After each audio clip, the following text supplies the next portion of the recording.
الحمد للہ وکفا وعبادہ الذین اصطفیٰ، اما بعد۔ محترم ناظرین، السلام علیکم۔ سفر کا مہینہ سن ہجری کے 12 مہینوں میں سے دوسرا مہینہ ہے۔ زمانہ قبل از اسلام جاہلیت کے دور میں اہل عرب اس مہینے کو منحوس اور آفات والا سمجھتے تھے۔ اس کی بنیادی وجہ یہ ہے کہ 3 حرمت والے لگاتار مہینوں ذی القعدہ، ذی الحجہ اور محرم کے بعد اہل عرب جنگ و جدال اور قتل و غارت گری میں مصروف ہو جاتے تھے، جس کی وجہ سے ان کے گھر خالی ہو جاتے اور انہیں بہت سی مشکلات اور مصائب کا سامنا کرنا پڑتا تھا۔ اس مہینے کا نام سفر رکھنے کی دیگر وجوہات میں سے ایک وجہ یہ بھی ہے کہ ان کے گھر خالی ہو جاتے تھے۔ چونکہ ان کے گھر خالی ہو جاتے تھے، اس لیے سفر بمعنی خالی اس مہینے کو سفر کے نام سے پکارتے تھے، اور ساتھ ہی اس مہینے کو نحوست والا اور مصیبتوں سے بھرا ہوا سمجھتے تھے۔ ان خدشات کے پیش نظر وہ لوگ اس مہینے میں نہ تو شادی بیاہ کی تقریبات کرتے اور نہ ہی باہمی لین دین کرتے تھے۔ مقام افسوس ہے کہ آج بھی مسلم معاشرے میں بعض لوگ اس طرح کی توہم پرستی کا شکار ہیں، اور بعض ایسی رسومات اس مہینے کے حوالے سے ادا کرتے ہیں جن کا اسلامی تعلیمات سے سرے سے کوئی تعلق ہی نہیں ہے۔ مثلاً بعض لوگ یہ خیال کرتے ہیں کہ ایک سال میں 3,20,000 مصیبتوں کا نزول آسمان سے ہوتا ہے، اور وہ سب کی سب ماہ سفر کے آخری بدھ میں آتی ہیں۔ اس لیے ماہ سفر کے آخری بدھ کو وہ سال کا سب سے خطرناک اور سخت دن سمجھتے ہیں۔ یہ بالکل حقیقت کے خلاف ہے، بے بنیاد بات ہے۔ اس طرح ہی ایک غلط روایت من بشرنی بخروج سفرا بشرتو بالجنہ، جس نے مجھے سفر کے ختم ہونے کی خوشخبری دی، میں اسے جنت کی بشارت دوں گا۔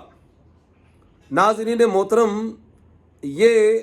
آقا علیہ الصلاۃ والسلام سے غلط طور پر منسوب کی گئی روایت ہے، جس کو ائمہ حدیث مثلاً حضرات ملا علی قاری، علامہ اجلونی، علامہ شوکانی، علامہ طاہر پٹنی، دیگر محدثین اور اکابر علماء نے بے سند قرار دیا ہے، بلکہ فتاوی عالمگیری میں لکھا ہے کہ یہ روایت صاف اور کھلا جھوٹ ہے۔ اس من گھڑت روایت کی وجہ سے ماہ سفر کے بارے میں بہت سی غلط فہمیوں کو معاشرے میں پھیلا دیا گیا ہے۔ پیغمبر انقلاب سید الاولین والآخرین، منبع رشد و ہدایت حضرت محمد مصطفیٰ صلی اللہ علیہ وآلہ وسلم نے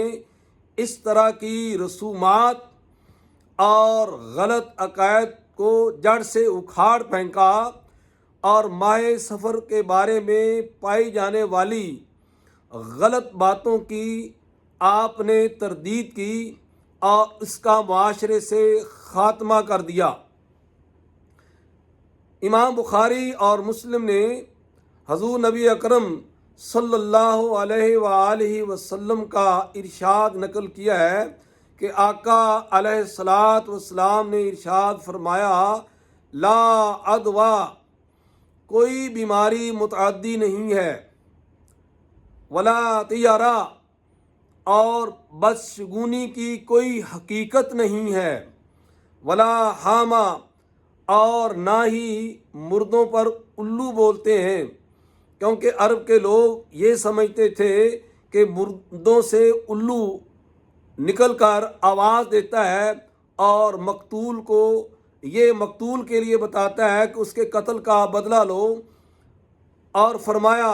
ولا سفرا، اور سفر کے مہینے میں کوئی نحوست نہیں ہے۔ سنن ابو داود میں ہے کہ آپ صلی اللہ علیہ وآلہ وسلم نے فرمایا ولا سفرا، کہ سفر کا مہینہ نحوست والا نہیں ہے، اس لیے اس مہینے کو آفات والا سمجھنا، نجس سمجھنا اور بلیات والا قرار دینا سراسر غلط اور اسلامی تعلیمات کے منافی ہے، کیونکہ جو بھی دنیا پر مصیبت آتی ہے، بندوں پر مصائب نازل ہوتے ہیں، وہ اللہ تبارک و تعالیٰ کی مشیت ایزدی کے تحت قضاء و قدر کا نتیجہ ہوتے ہیں۔ ان کا کسی انسان، کسی جانور، کسی مہینے اور کسی وقت سے کوئی تعلق نہیں ہوتا ہے،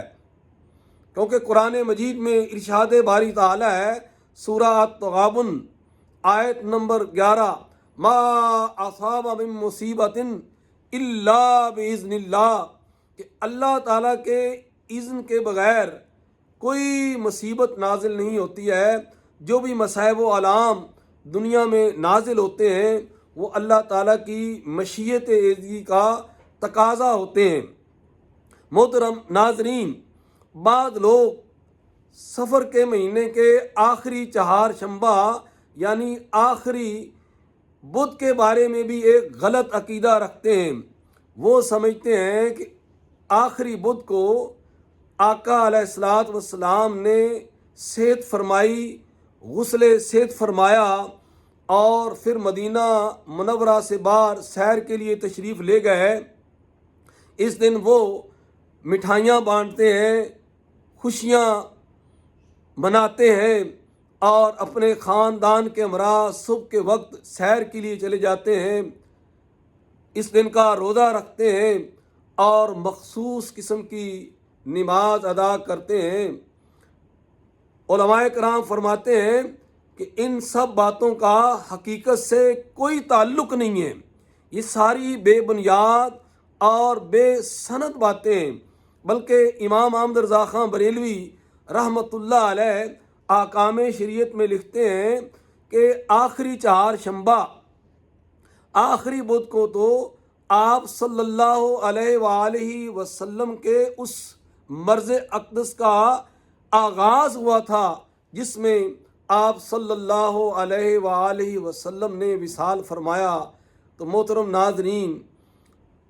سفر کے مہینے کے بارے میں پائی جانے والے غلط نظریات اور عقائد کو اپنے معاشرے میں سرایت نہیں ہونا چاہیے، ان باتوں پر عمل نہیں کرنا چاہیے، صرف ان افعال پر عمل کرنا چاہیے جو مسنون ہیں، اور سفر کے مہینے کو معاذ اللہ نحوست والا اور نجس نہیں سمجھنا چاہیے۔ یہ بھی اللہ تعالیٰ کے پیدا کردہ 12 مہینوں میں سے ایک مہینہ ہے، اور نہ ہی توہم پرستی سے کام لیتے ہوئے نکاح جیسے مسنون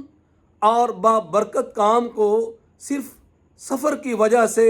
تاخیر کرنا چاہیے۔ اللہ تعالی ہمیں صحیح باتوں پر عمل کرنے کی توفیق دے اور اس طرح کے فرسودہ، بے بنیاد اور بے سند جو اعتقادات اور خیالات پائے جاتے ہیں ان سے بچنے کی توفیق دے۔ ناظرین محترم، اگر آپ کو میری یہ ویڈیو پسند آئی ہے تو پلیز اس کو لائک کریں، اور میرے چینل کو سبسکرائب کریں۔